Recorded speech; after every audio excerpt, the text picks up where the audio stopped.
Jadi sudah kita pelajari kemarin itu mengenai apa representasi pengetahuan, diantaranya adalah professional logic dan first order logic atau predikat logik ya.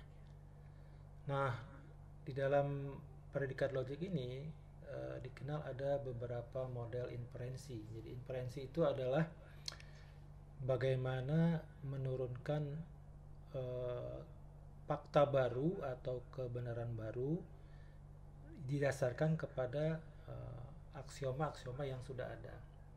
Jadi teori-teori lama misalnya yang dianggap sebagai teori yang baik ya, kemudian digunakan untuk menjelaskan atau menurunkan eh, fakta baru atau rule baru begitu.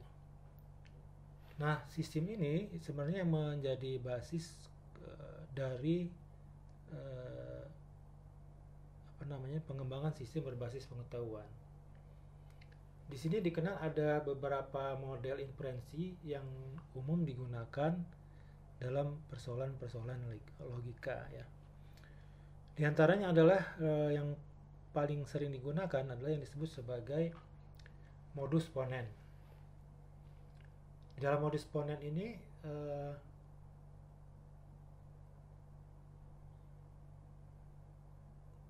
prosesnya adalah dilakukan dengan suatu rule ya, suatu rule tertentu. Di sini kalau saya nyatakan ya, misalnya kita ada pernyataan P itu benar, kemudian ada jika P maka Q benar, maka di dalam modus ponens maka kesimpulannya adalah Q adalah benar.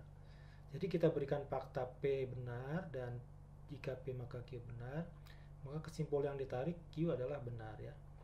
Nah inilah cara bagaimana inferensi ataupun penarikan fakta atau kesimpulan baru menggunakan yang disebut dengan modus ponens ya.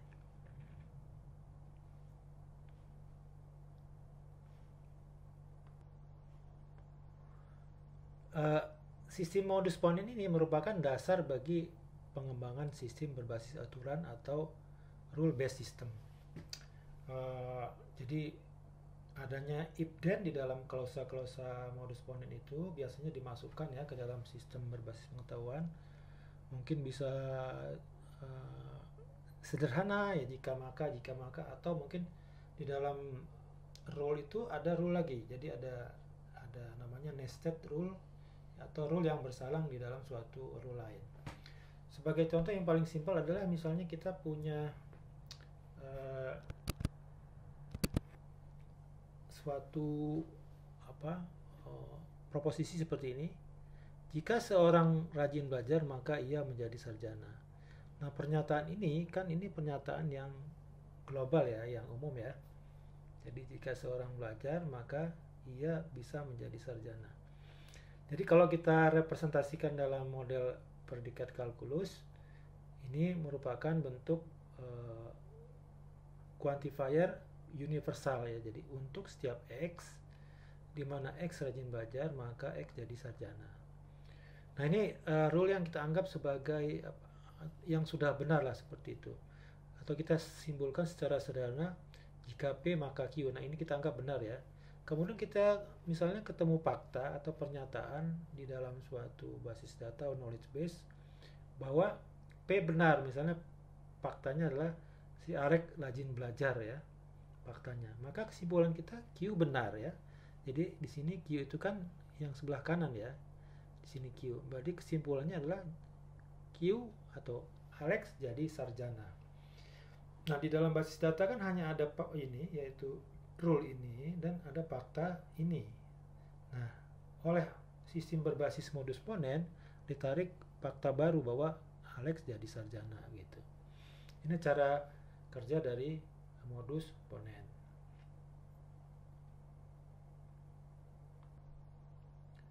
Kemudian yang berikutnya adalah yang disebut sebagai modus tollens ya. Di dalam modus tollens ini rule-nya seperti ini ya.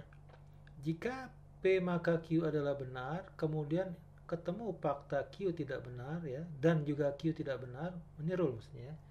Jadi ini yang jika P maka Q-nya benar tetapi Q-nya tidak benar. maka kesimpulannya adalah P tidak benar. Jadi yang dua baris pertama ini adalah fakta ya. Jadi atau rule yang diakui sebagai yang benar, yaitu P maka Q benar, kemudian Q tidak benar. Ini diketahui, kemudian kesimpulannya adalah P tidak benar. Nah, contoh dari pernyataan ini ditemukan misalnya pada rule yang seperti sebelumnya, yaitu untuk setiap X, kemudian X rajin belajar maka X jadi sarjana, atau jika P maka Q di sini. Kemudian ketemu fakta juga di sini, Alex tidak jadi sarjana, ini negasi ya, negasi atau tilt ini, jadi sarjana Alex atau bukan Q ya, seperti itu. Nah, ini sudah benar, kemudian ini tidak benar, maka kesimpulannya adalah tidak P, yaitu di sini Alex tidak rajin belajar. Ini cara inferensi menggunakan pendekatan modus tollens ya.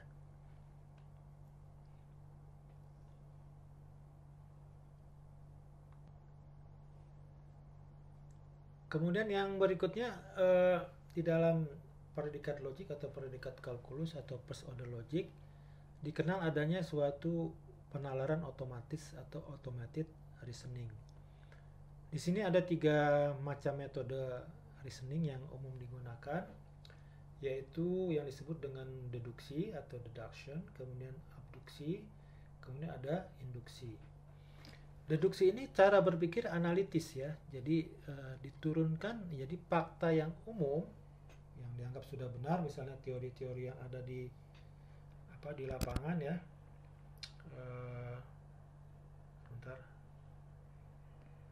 Misalnya teori-teori yang di lapangan itu dianggap benar, kemudian kita menjelaskan fakta-fakta yang spesifik. Jadi fakta yang besar menjelaskan fakta yang spesifik. Jadi itu sebagai disebut sebagai deduksi. Misalnya ada rule yang atau aksioma yang dianggap benar, misalnya setiap benda mendapatkan gaya tarik bumi begitu. Itulah fakta yang atau rule yang umum gitu.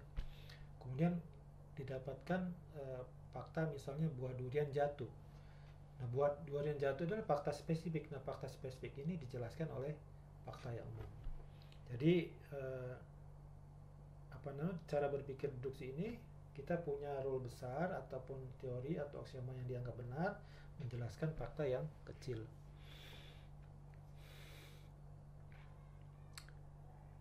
Ini juga disebut sebagai cara berpikir analitis ya.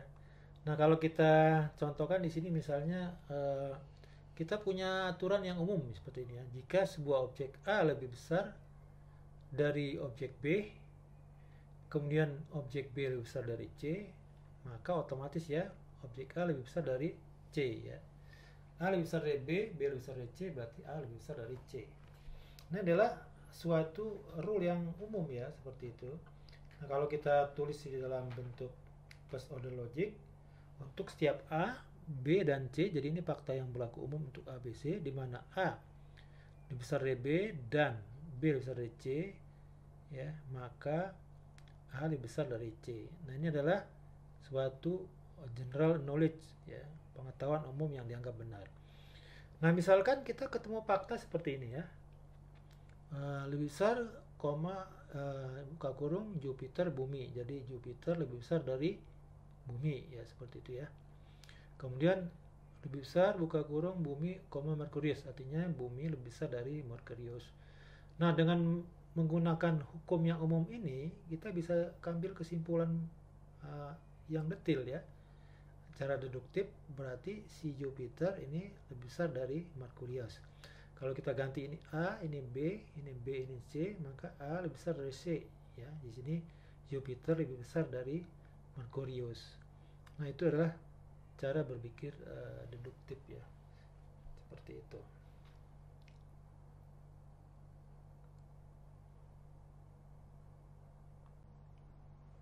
Kemudian yang lain adalah abduksi ya. Abduksi ini sering dipakai menghasilkan penjelasan dari fakta. Tetapi cara penjelasan ini berbeda dengan deduksi. Ini tidak ada garansi bahwa keterangan yang disimpulkan itu selalu benar ya. Misalnya kita kembali kepada contoh tadi ya, untuk setiap X, kemudian X rajin belajar, maka X jadi sarjana ya. Ini adalah rule yang kita anggap oke ya, seperti ini. Nah, kemudian misalkan di sini kita ketemu fakta Alex telah diwisuda atau Alex lulus ya, jadi sarjana ya. Dalam bentuk predikat logik, yaitu jadi sarjana buka kurung Alex. Nah, dengan menggunakan abduksi, kita bisa ngambil kesimpulan si Alex ini rajin belajar ya, seperti itu. Padahal tidak ada jaminan bahwa si Alex ini rajin belajar ya. Bisa saja dia memang pintar, tidak rajin belajar, tetapi jadi sarjana. Nah, inilah cara berpikir abduksi tadi ya. Bisa menjelaskan suatu fakta dengan keterangan yang dalam tanda kutip bisa benar, bisa salah gitu. Kemudian induksi ya. Kalau tadi lawannya deduksi adalah induksi. Kalau tadi di dalam deduksi dari fakta umum menjelaskan fakta kecil, sebaliknya dalam induksi adalah dari yang kecil-kecil menjelaskan yang mengeneralisir yang besar ya. Jadi ada perulangan yang dilakukan atau pola yang sering berulang dari fakta-fakta kecil, kemudian dicari generalisasinya. Jadi itu cara berpikir induksi. Jadi misalnya kita ketemu objek yang sama, yang banyak ya, misalnya kita makan mangga, satu kali manis, kedua kali manis, sampai berulang-ulang manis, maka kita simpulkan mangga manis begitu, rasanya manis. Jadi dari fakta berkali-kali tadi mencari kesimpulan yang general gitu ya. Nah, cara berpikir ini sering dipakai dalam konsep pembelajaran induktif namanya di machine learning. Jadi kalau ketemu fakta A benar, fakta diulang lagi, fakta lagi yang ke B juga benar, maka untuk setiap fakta maka P adalah benar. Nah, cara berpikir induktif ini banyak sekali di dalam machine learning, misalnya pembelajaran support vector machine ya, kemudian decision tree, kemudian naive Bayes ya, deep learning, semuanya rata-rata menggunakan inductive learning ya untuk cara menurunkan kesimpulannya.